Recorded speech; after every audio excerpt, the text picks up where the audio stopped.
Assalamualaikum warahmatullahi wabarakatuh. Salam sejahtera buat kita semua, para sahabat porang sekalian. Tema video kali ini adalah porang bisa panen 5 kali dalam semusim. Nanti keterangannya seperti ini.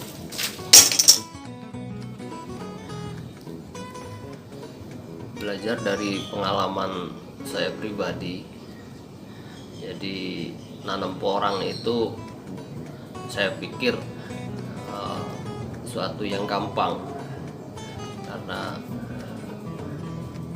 saya biasa bercocok nanam, tapi ternyata kenyataannya gampang-gampang susah, tapi bukan susah-susah amat. Semua ada apanya ya, ada karakter tanaman itu punya karakter masing-masing. Jadi kalau untuk porang, saya pikir tadinya saya merasa sudah cukup belajar di YouTube, buka sana buka sini, tonton sana tonton sini. Tapi kenyataannya setelah praktek ada banyak masalah yang timbul. Karena itu saya membuat konsep ini, tujuannya agar ke depan bisa menjadi referensi ataupun bahan inspirasi lah, buat kita semua, saudaraku sahabat porang. Jadi kalau misalnya ke depan merasa itu belum pas, nanti saudara sekalian bisa berkreasi, bisa mencari cara yang lebih baiknya seperti apa. Setidaknya ini menjadi ya bahan pertimbangan lah. Jadi sengaja saya membuat konsep ini, tujuannya adalah agar porang itu, pertama, kenapa sih kalau kita 1 tahun bisa panen, kenapa harus nanam yang 2 tahun baru panen? Kalau kita misalnya lahannya cuman pas-pasan hasil yang kita makan ibaratnya setiap tahunnya dari lahan itu, kalau kita harus nunggu sampai 2 tahun, itu ya gimana terus buat operasional hidup kita. Jadi makanya saya buat konsep ini, tujuannya biar 1 tahun panen, dan panennya itu bisa 5 kali, 5 jenis lah, 5 jenis panen. Jadi nanti saya jelaskan tentang cara tanamnya. Makanya sebelumnya jangan lupa, walaupun agak malu-malu ini ya, jangan lupa di subscribe. Siapa tahu kedepannya saya bisa buat video dengan konten-konten yang lebih kreatif.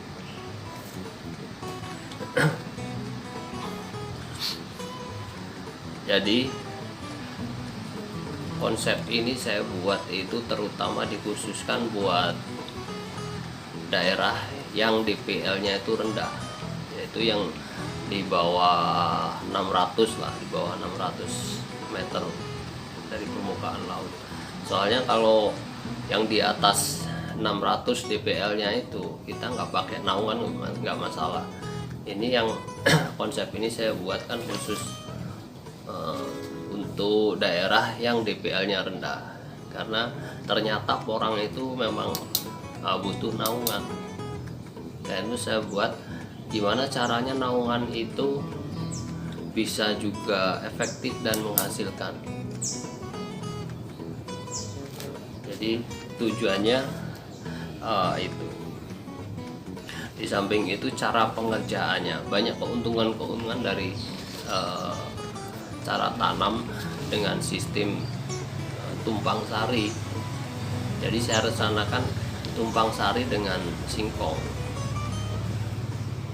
Jadi nanti masalah perbandingannya itu kita bisa sesuaikan.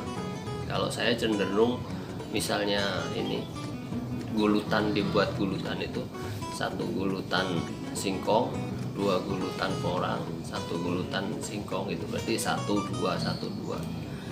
karena singkong itu ternyata singkong okulasi terutama itu tingginya bisa sampai 4 meteran.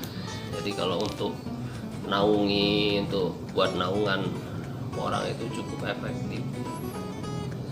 Nah, gampang nanti kalau misalnya daunnya terlalu rimbun, nah kita bisa potong, bisa dikurangi. Jadi kalau untuk singkong itu gampang, dan itu pun tidak berpengaruh kepada buah singkongnya walaupun daunnya dikurangi, karena singkong okulasi itu bukan seperti singkong biasa. Kalau singkong biasa mungkin begitu kita potong daunnya, buahnya akan terganggu, mungkin bisa berubah jadi berakar, jadi akar. Tapi mengenai tata cara pembuatan bibitnya, nanti saya buatkan video yang lain, video khusus tentang cara membuat bibit singkong okulasi.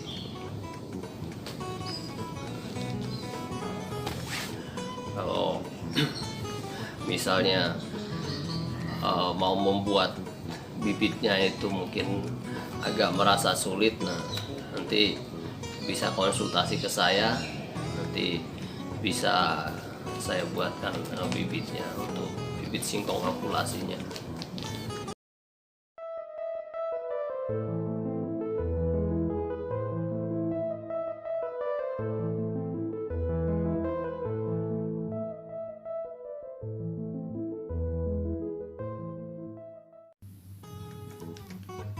Ini adalah konsep penanaman porang dengan sistem tumpang sari. Jadi kalau untuk memberikan ulasan yang begini banyak, saya rasa durasinya terlalu panjang. Jadi biar lebih singkat, jadi saya langsung aja ke poin-poinnya aja. Jadi intinya ini, konsep ini adalah untuk pemanfaatan waktu. Kalau porang itu bisa panen 1 tahun, kenapa kita nanam harus 2 tahun?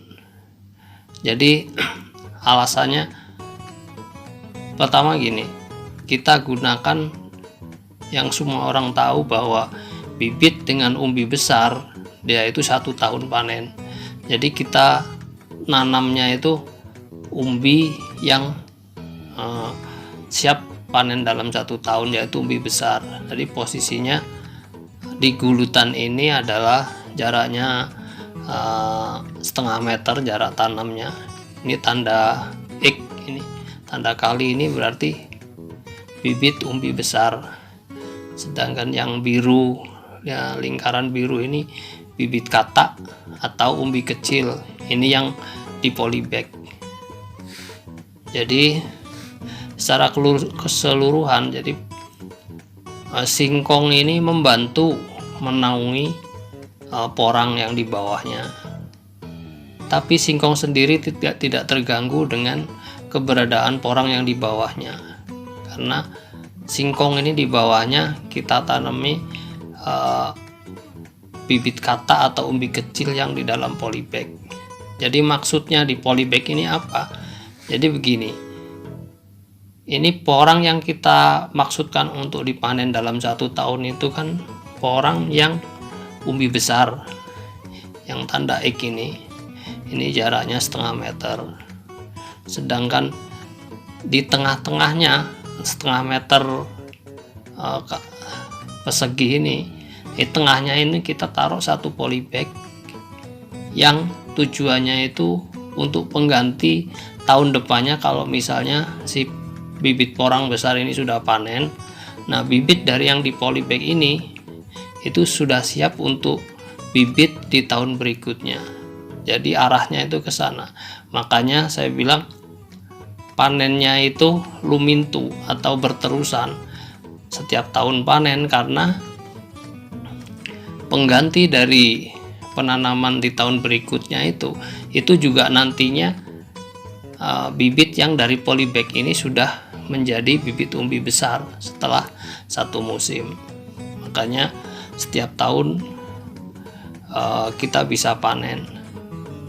Terus agar masing-masing tidak saling mengganggu, Justru ini menurut saya itu saling ketergantungan, saling membutuhkan. Jadi singkongnya terbantu, nanti bibit yang umbi besar ini yang kita tanam di gulutan ini tidak terganggu dengan adanya polybag yang di tengah-tengah ini. Justru polybag ini membantu memberikan ya kesejukan di sini. Cuma sebelumnya saya mengingatkan bahwa kuncinya itu sebenarnya di air. Jadi kita harus mempersiapkan air sebelumnya, itu untuk menjaga antisipasi kalau misalnya ada cuaca ekstrim yang sampai 1 minggu nggak ada hujan. Jadi kita kan sudah aman posisinya. Nah, selanjutnya ke perhitungannya itu seperti ini. Ini sebagai asumsi ataupun potensi. Jadi sebagai gambaran, kalau setiap kita mau memulai usaha, paling enggak kan kita sudah punya kedepannya itu memang sudah punya gambaran, sudah punya mimpi.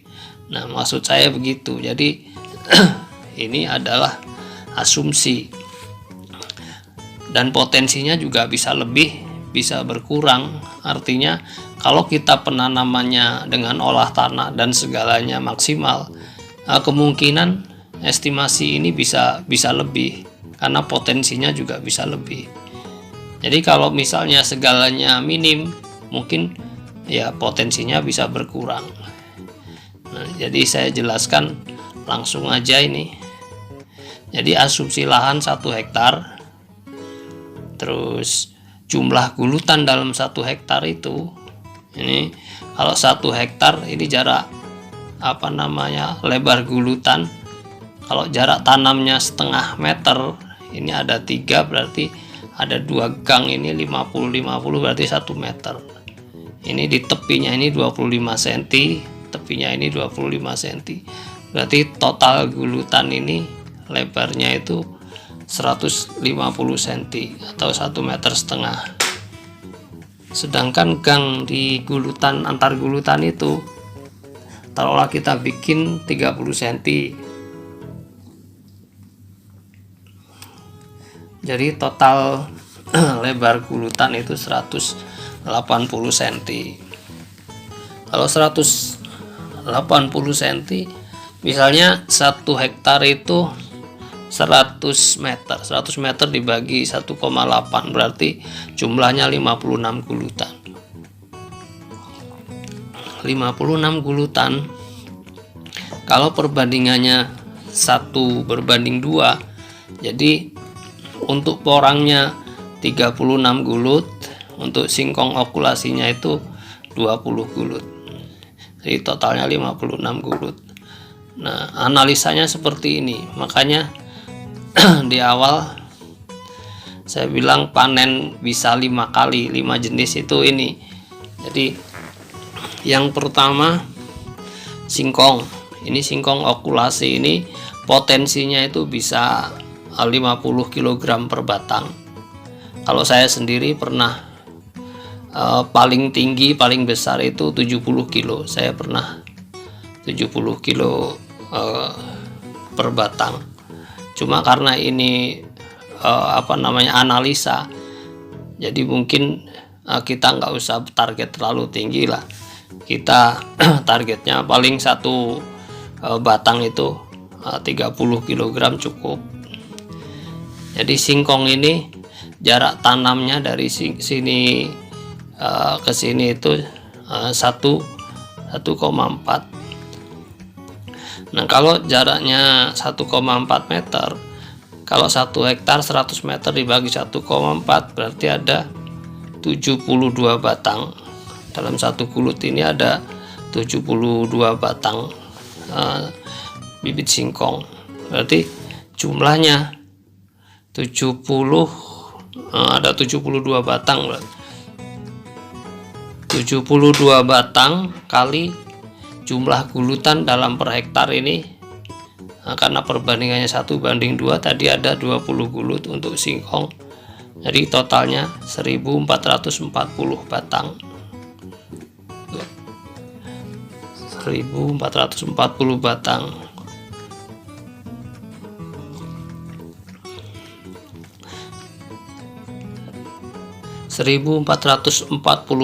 Kalau kita misalnya berat rata-rata 30 kilo, padahal harusnya lebih. Kalau 30 kilo itu sangat gampang sebenarnya.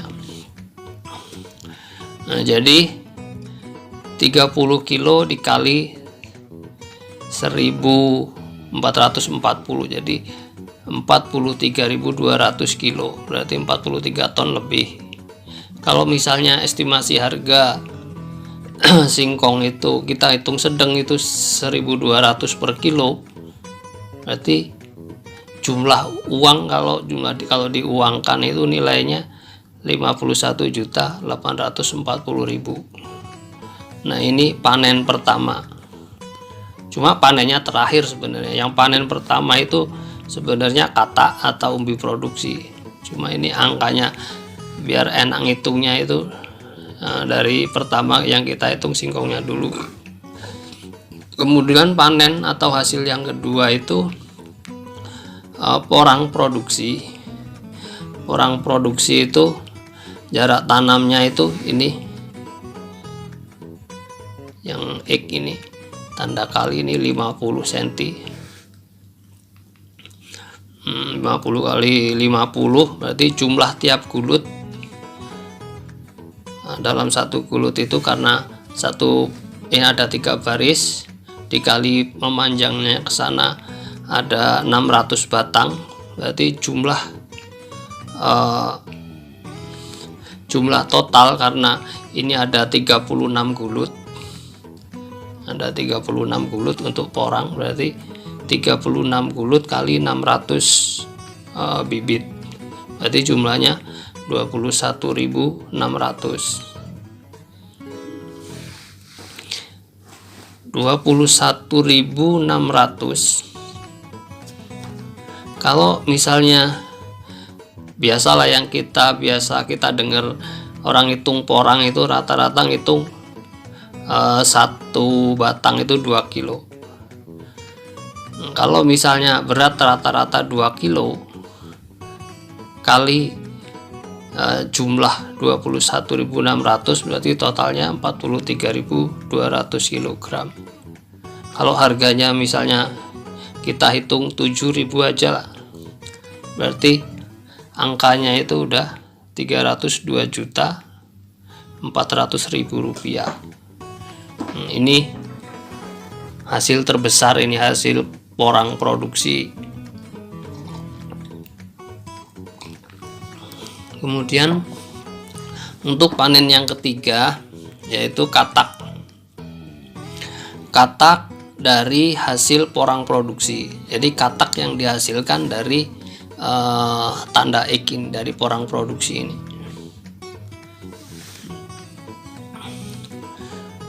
Itu estimasi 5 buah per batang. Kita ngitungnya gini, kalau dalam satu batang, kalau dari bibit yang umbi produksi itu pertama batang, udah itu keluar cabang 3, tangkai 3. Nah, tengahnya itu ada 1 katak. Kemudian di tangkai yang 3 itu ada 1, 1, 1. Itu sudah 4.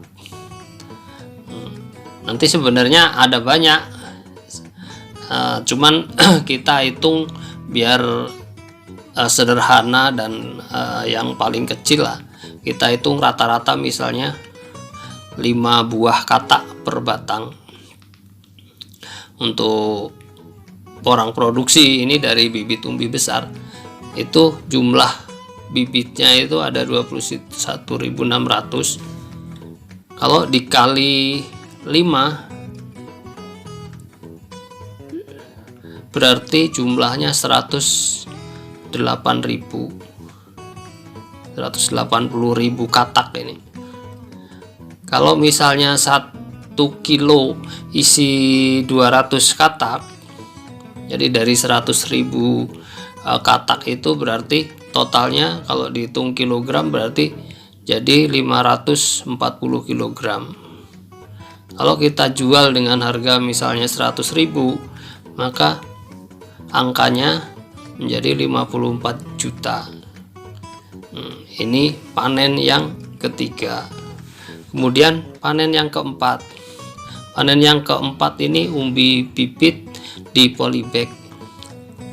Umbi bibit di polybag itu mana? Ya ini. Kita kan dalam satu musim panen umbi produksi, yang umbi di polybag juga dorman, berarti kita ikut panen juga. Nah, panennya umbi di polybag ini itu jumlah polybagnya itu ini ada 2. Ini makanya saya pisahkan umbi bibit di polybag, ada A ada B. Ini polybag A yang ini, yang di gulutan khusus porang. Di gulutan khusus porang ini polybag A. Yang ini di bawah singkong okulasi ini polybag umbi polybag B. Jadi yang A, jumlah tiap gulut itu ini ada 2, dua baris dikali memanjangnya ke sana ada 200.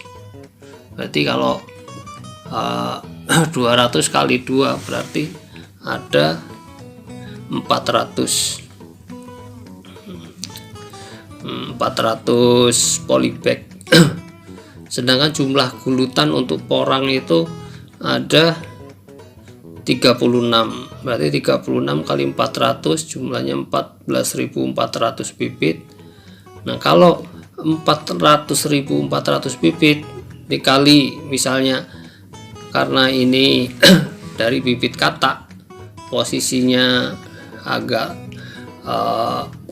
nggak terlalu di bawahnya daun pohon singkong, jadi estimasi saya bisa mencapai 2 on,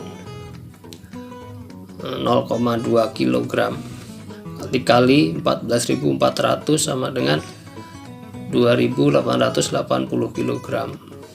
Kalau misalnya kita jual dengan harga 15.000 per kilo, kalau kita jual harga 15.000 per kilo, berarti angkanya 43.200. Ini kemudian yang selanjutnya umbi bibit di bawah singkong. Nah, ini umbi bibit di bawah singkong ini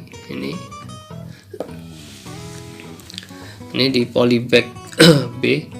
Jumlah tiap gulut itu 1.200. Saya ngitungnya gini, ini kan polybag ini nggak terlalu besar, ini paling diameter 25 cm. Kalau ini panjang 1 hektar itu 100 meter dibagi 0,25 berarti 400. Ini satu baris ini 400, yang sebelah sini 400, berarti sudah 800 ini 2 baris. Terus di gangnya tengah sini ada sekitar 4 polybag. Sedangkan batang singkongnya ke sananya ada 72 bibit, berarti ini ada sekitar 500. Yang di tengahnya ini 500 polybag, berarti 500 ditambah 800 berarti 1.300 sebenarnya. Cuma ini saya hitung 1.200. Jumlah gulutan singkong itu ada 20 gulut kali 1.200 berarti 24.000 bibit. Nah, estimasi hasil karena ini di bawah pohon singkong, saya pikir agak kecil, jadi saya estimasinya cuma 1 on, jadi 0,1 kilo ini yang di polybag kali 24.000 sama dengan jadinya 2.400 kg. 2.400 kg dikali 15.000 berarti angkanya 36 juta. Jadi total untuk bibit polybag, umbi bibit lah, panen umbi bibit yang di polybag itu totalnya ini ditambah ini 43.200 tambah 36 juta sama dengan 79 juta. Itu angkanya. Ini kurang.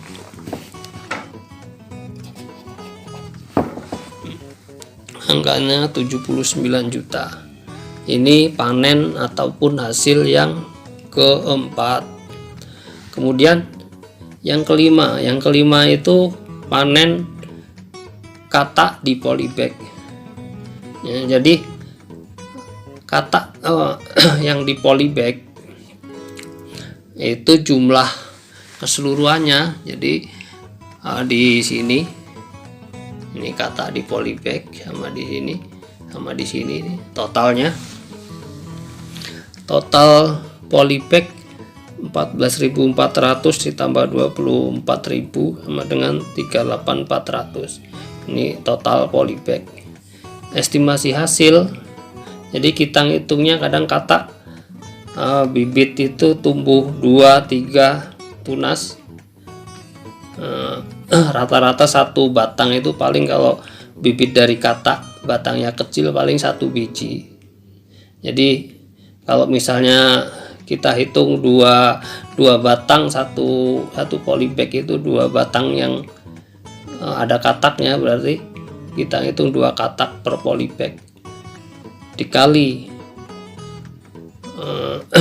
38.400, jadi 76.800 katak kecil. Saya ngitungnya katak kecil karena saya pikir estimasinya itu nantinya jadi katak kecil karena katak yang dihasilkan dari bibit katak.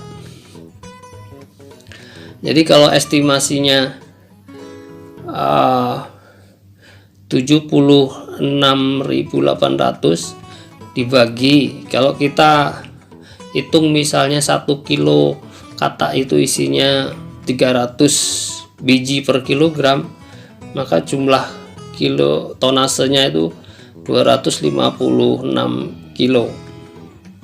Kalau harga misalnya kita jual dengan harga 100.000, maka totalnya 25.600.000. Jadi kalau kita total secara keseluruhan panen, dari panen 1, yang kedua, 3, keempat, dan kelima, itu totalnya itu 512.840.000.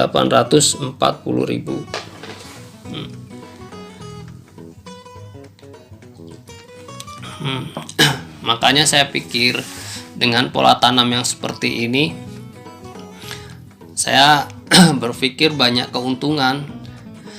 Di samping efektif, panen lebih cepat, juga hasilnya lebih maksimal.